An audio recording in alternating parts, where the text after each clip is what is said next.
Soul Sparks with Saima. Tonight, we are stirring up a conversation that hits close to home for millions of people caffeine. My amazing guest, Steve Fraser, is an entrepreneur turned wellness advocate and author of Release Your Coffee Cups. After decades of running restaurants fueled by endless cups of coffee, he discovered the cost of that caffeine was taking on sleep, energy, and clarity. Now he helps others break free from caffeine dependence on reclaim natural vitality. Steve, welcome to the show. Thank you. You're welcome back. It's my pleasure to have you here, Steve. I'm glad you're here. So, Steve, you lived both sides of the story high stress, high caffeine, and then freedom from it. So, can you share that what was the turning point that made you realize caffeine was more of a cage than a crutch? I used caffeine to be productive, and I have been a chronic user a number of times, actually, until I was about 55, 56. I used it regularly, and then I had a health incident, and I'll share it with you because it's kind of important because people have this. I was traveling as in a business. I was 45 minutes from home, and my heart started to thump to the point where I thought I was having a heart attack. So I turned around, I called my wife. I said, please take me to the emergency room. So I got home, we go to the ER, and they hook me up to an EKG, and they monitor me for a little while. And the doctor comes in and he says, you have something called premature ventricular contractions, PVCs. And everybody has them. I'm in a minority of people that can actually feel them. And it felt like I was having a heart attack. I thought I was going to go. And so we watched on the EKG machine. We watched whenever I'd have a where it would feel like it was jumping out of my chest. It would spike the EKG. I said, so what causes this? He said, well, mostly it's stress. And then he paused and he said, and caffeine. And then he smiled. And I had just loaded up on caffeine for the road trip. I was going to drive for 3 hours, and then have to drive 3 hours home at night. So I was always loaded up with caffeine so that I wouldn't fall asleep. I'd have a lot of energy. And so I basically quit caffeine then. And then, like everybody that is fond of something that is bad for them, you can call it addiction, whatever you'd like. I went back, and because that incident was about 11 years ago. And then 2 years ago, I decided that I hadn't had an episode of PVCs. I'd only had one episode in that 9 years, but I had another one about 2 years ago. And I thought, I have to stop this. So I stopped cold turkey, had severe headaches, which as a result of your adenosine receptors opening up in your brain and the blood's flowing into your brain, and you get these massive headaches.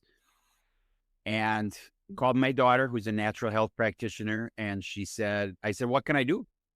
She said, well, you got to drink as much water as you can to help it flush out, and then you can take ibuprofen to humor yourself. Realize she does natural supplements. She said, the only thing that will stop your headache is caffeine.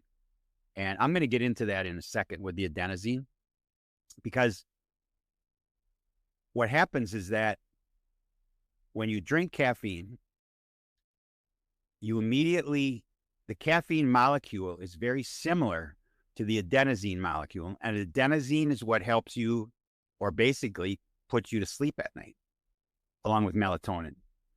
And the caffeine molecule is very similar to the adenosine molecule. So when you drink caffeine in any form, that molecule will go up into your adenosine receptors in your brain and plug them. And that's why you don't get tired mentally. And you always feel like you're alert because the natural adenosine isn't going to make you tired. So the cycle, and this has to do with circadian rhythm, and this all is affecting sleep. Sleep, I believe, is the key to your best health. And I'll explain that in a second when we get through the circadian rhythm. So when you wake up naturally with no caffeine, which I do, I wake up and I go and stand in the living room window, which faces east. and I either watch the sunrise or I watch it come up, or or maybe some days already there. What that does is it helps my body acknowledge that I'm up, and it shoots cortisol into my body, which is a natural way to give you energy to your body. It helps you get going throughout the day. And then as your day goes on, the cortisol goes down, and your melatonin and your adenosine starts to increase, so that when you're ready to go to bed, preferably around 10 or 10:30 at night, it all depends on, but that's the natural time. What it does is it just naturally goes to sleep. Now, what you do then is, in your sleep cycle, you have different stages. And the third stage is crucial because that's where you are healing. And the fourth stage is REM sleep, and that's where you're dreaming. And your subconscious is working. You're thinking about things while you're sleeping. And sometimes dreams can be interpreted, sometimes not. That, it's an individual basis. So now let's say that you are the average coffee drinker. And the first thing you do is you drink coffee when you get up. You don't put anything in your stomach other than coffee, because you realize that if you are a chronic user, and by chronic, I mean just a couple cups a day, maybe a soda, maybe an energy drink. What that does, when you wake up in the morning and you're groggy because you are in withdrawal, you are literally withdrawing from a drug. And you have brain fog. You might have the beginnings of a headache, but you have brain fog, you have fatigue, and just the fact that you walk to the coffee machine gives you a dopamine hit, which makes you feel better already. And then you take that first drink of coffee or tea or whatever the case may be, could be a soda or an energy drink. And then that automatically spikes your cortisol, and it gives you an adrenaline rush, because it's going into your adrenal glands, and your adrenal glands are, when the caffeine hits your adrenals, it says, whoa, there's something going on here. We need to pump adrenaline into your body, and dopamine and cortisol, because that's what the caffeine is going to do to your adrenal glands. And so now, this is not a good thing for your circadian rhythm, because now you are messing with your circadian rhythm, because you have a double dose of cortisol and you have adrenaline. Now, most of the people that are doing this in the morning, unless you're going to the gym, and possibly you could be doing this with a pre-workout drink as well, you're going to work, whether you work at home or you work in an office, and you're sitting there, and your mind is telling your body that you're in fight or flight, because you have this massive cortisol and adrenaline rush. And I'm going to just add the fact that when you have this adrenaline and cortisol rush into your body, it also pumps glucose into all your muscles, because remember that you're in fight or flight. And the key here is that you really aren't in fight or flight, but your mind and your body doesn't know this. So when you're sitting at your desk, your body's all ready to go. We're going to run from a bear or a tiger or whatever the case may be. And you're actually just standing there doing emails. So what happens is the glucose is in your body. It'll spike your blood sugar. So then what happens is you naturally pump in insulin to lower your blood sugar, and you start to become sensitive to this, and it can lead to type 2 diabetes. It's not good for you.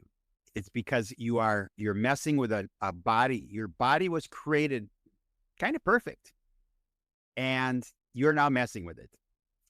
And so now you go throughout the day, after your first cup, after 2 or 3 hours, you are going to feel brain fog and fatigue, because your adenosine receptors are now opening up. Remember, they got closed, and you've messed with your circadian rhythm. And so they don't know that it's not time to go to bed. So they open up. And so your adenosine goes in there, and then you start to get tired. So what do? You have some more caffeine. Now, this is a vicious cycle. It's a vicious cycle. And you mentioned the book.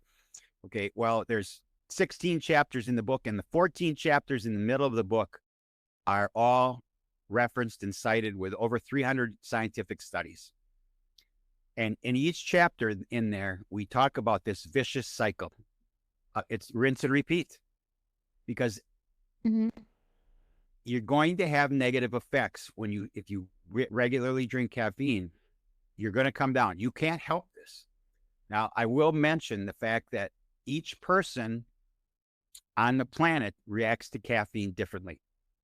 And so when I say a lot of these things, I say them as if I'm speaking to every person.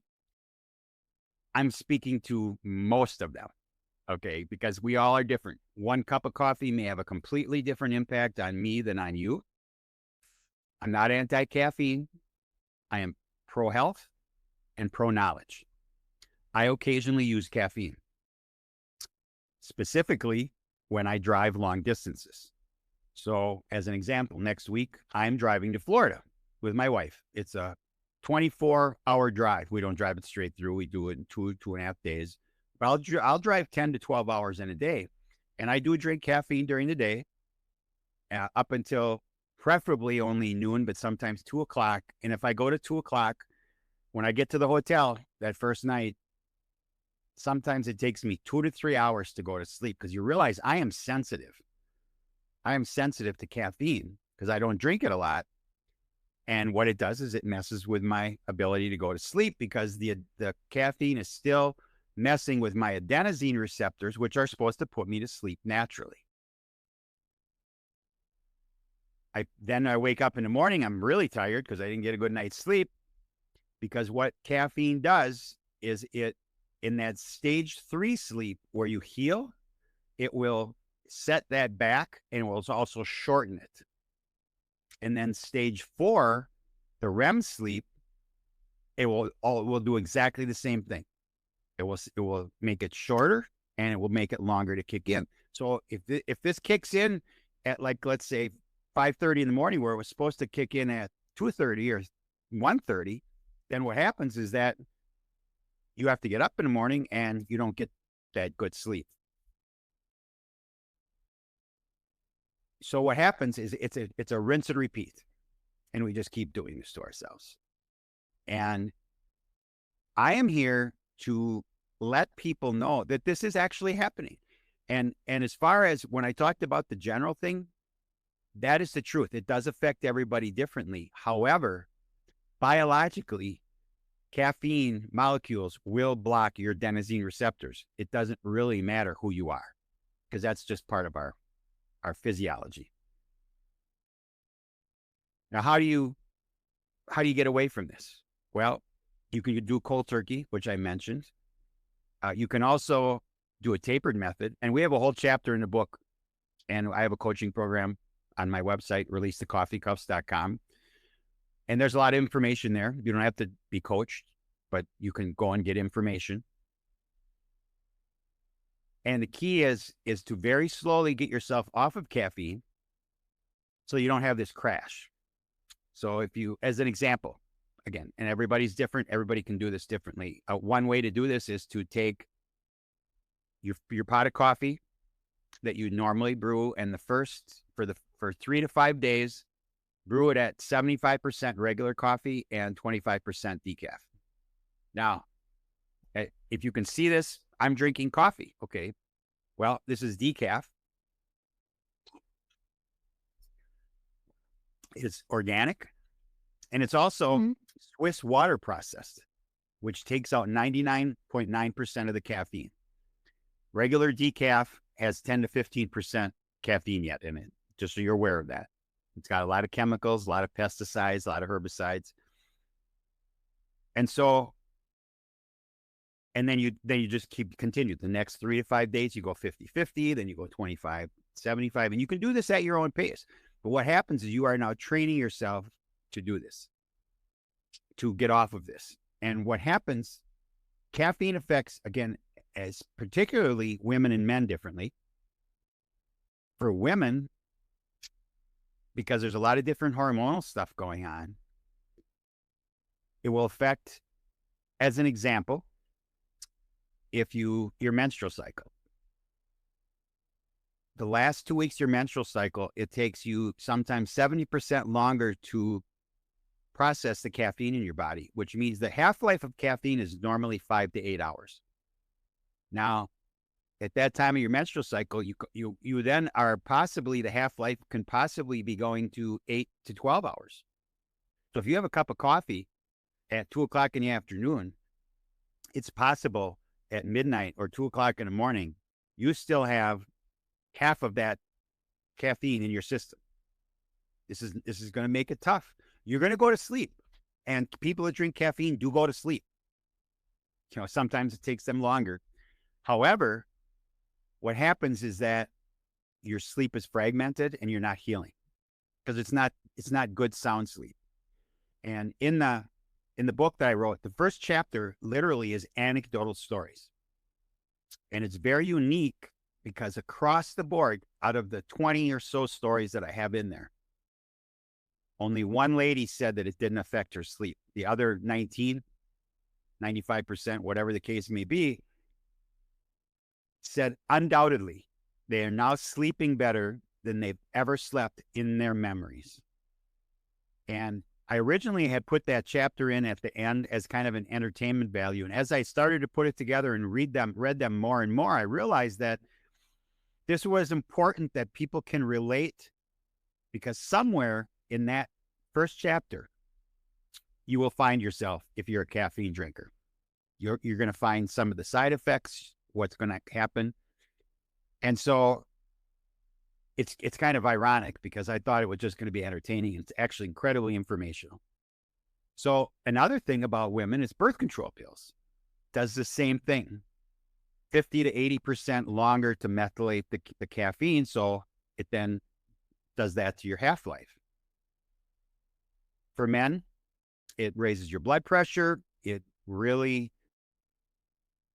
doesn't help your testosterone because cortisol and testosterone are not good friends. And the more cortisol you have, the less testosterone you're going to produce. But you also produce testosterone in your sleep as a man. And if you're not getting that healthy sleep, it's bad for testosterone. It's bad for libido. And caffeine also fragments sperm, the motility, the mobility. And so now you put that in combination. So let's say a young couple's trying to conceive and they're both drinking caffeine. Now the woman has less blood flow to the uterus because it constricts the blood flow. So you put that together. And again, I'm not telling you that you can't have a baby if you drink caffeine.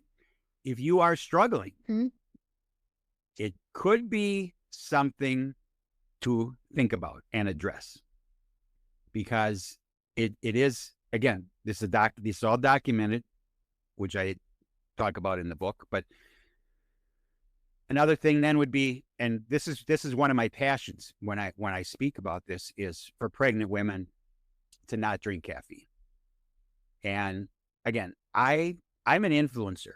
I can't make anyone do anything because we all have free will and free want.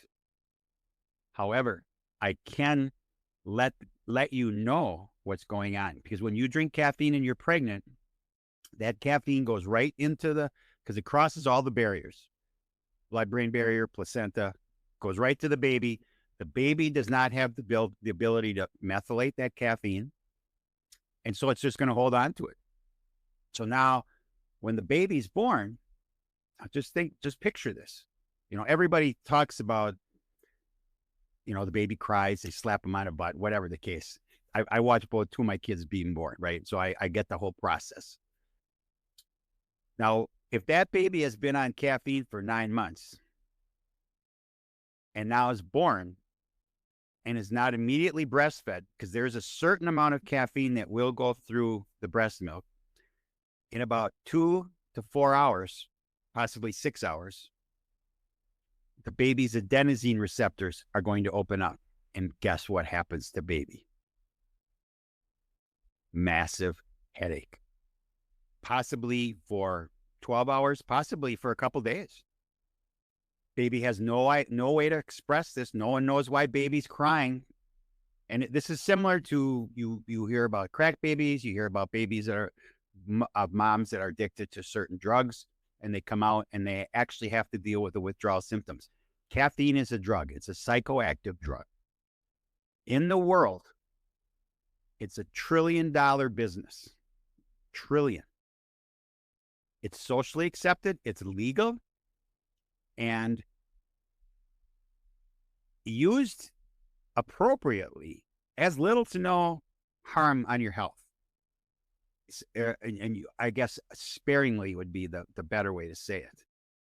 But if you drink caffeine every day, you have a certain addiction. And if you really want to tell, quit. Quit for 7 days. Quit for 14 days. If you don't have a headache and you don't have any brain fog and you don't have any fatigue, then you don't have an addiction. 99.5% of people that quit are going to get those side effects. And then you have to decide. Again, you all have free will and free won't. I do presentations regularly about this, and I have people look at me. I had a lady look at me in a presentation. She was 10 feet away, and she had her hands clasped in front of her as if she had a cup of coffee in her hand. And she looked at me and said, "You're never taking my coffee away from me." And I looked at her and I said, "I have no intention of trying to do that. First of all, I can't, because you're an individual. You have your free will, and you decide what goes in your body. Now, what I can do is I said this right to her. I said, when you leave here, you will now know what caffeine is doing to you, and you get to decide if you want to change that. Maybe you drink less, or maybe you drink it not afternoon. The best thing if you're going to stand caffeine is first thing in the morning. Do not drink caffeine. Drink a water with organic lemon juice, and some other things if you want. But what that does is it rehydrates the cells, because we become dehydrated. Realize that caffeine is also a diuretic. And so what happens? You urinate more. And you don't just urinate water. You're losing minerals. You're losing calcium and magnesium. And if you're not supplementing these, and you should talk to a natural healthcare provider, magnesium glycinate is the best thing to do, possibly, to take at night. Help you go to sleep, but also puts those minerals back in your body. And so I am not here to judge you. I am here to inform you that possibly, now there's a lot more. Obviously, my book's 400 pages. And so there's a lot more here to get into. The bullet points is that caffeine does mess with your circadian rhythm, and that messes with your sleep, and that messes with your health. And there are anecdotal studies done by, generally speaking, soda companies, coffee companies, or nonprofits that are associated with them. And what they do is they say that caffeine is good for you. There's no documented peer-reviewed study that says there's any health benefits to drinking caffeine. It just doesn't exist. Now, there's studies, and generally speaking, the studies are done on extremely healthy people, and so the caffeine is having very little effect on them because they're biased. And then they don't really ever go into how it affects sleep and things like that. So do you have a question or two that you'd like to address before we wrap this up? No, I would like to say that such a powerful experience you have shared, Steve. It really shows that how a single moment can change the course of, someone's habits and priorities, like the fact that your body gave such a strong wake-up call while you were traveling, and that you not only listened but made a lasting change. Like, it really highlights the importance of paying attention to those signals, and sticking with the decision for 11 years is truly remarkable, Steve. And I love how you tied it back to, something so simple yet often overlooked, the value of sleep. It's like a reminder that, sometimes the best solution for energy and well-being isn't adding more stimulation, but giving ourselves the proper rest and care we truly need. You have I, explained that wonderfully. I'd like to share one story. It's from Mm-hmm. the book, and it's a short version of a YouTube video that I watched from a gentleman He's a major Mhm. influencer. He's very wealthy. He's got his own jet, and he used caffeine to function. He took espresso shots to go to meetings, to go to church, to do anything, every major decision. And he realized, and it was starting to destroy his personal life and his business life because he couldn't keep going. Because he started drinking alcohol at night to go to sleep because he wasn't going to sleep. He quit cold turkey, had some massive withdrawals, and 6 months later he did this video. His name's Vince, and if you go on YouTube, it's under quick. Just put in quitting caffeine, and he'll be on there in the first page. His comment was, I have never slept. I can't remember ever sleeping this well. And when I wake up naturally now, I feel like I have a double or triple espresso. And that's the significance. Mhm. If your body is made to do this, you have to allow it. So, where can you reach me? You can reach me at releasethecoffeecups.com. On the first page, there's links to the book, which are on all the major platforms around the world, published print and ebooks. The name of the book is called "Release the Coffee Cuffs: Winning the Battle with Caffeine." It addresses a lot of things, and again, on the website, there's a lot of information. There's some freebies there you can get, and the key is to acknowledge how much caffeine am I actually drinking? Because if people start to add this up, if you're honest with yourself, you may realize that you are drinking way too much caffeine. Mhm. Yes, that makes sense. So, this conversation with Steve Fraser reminds us that real energy doesn't come from a cup, obviously, it comes from within. So, listeners, if you have been leaning too heavily on caffeine, maybe it's time to ask yourself, is it fooling you or fooling you?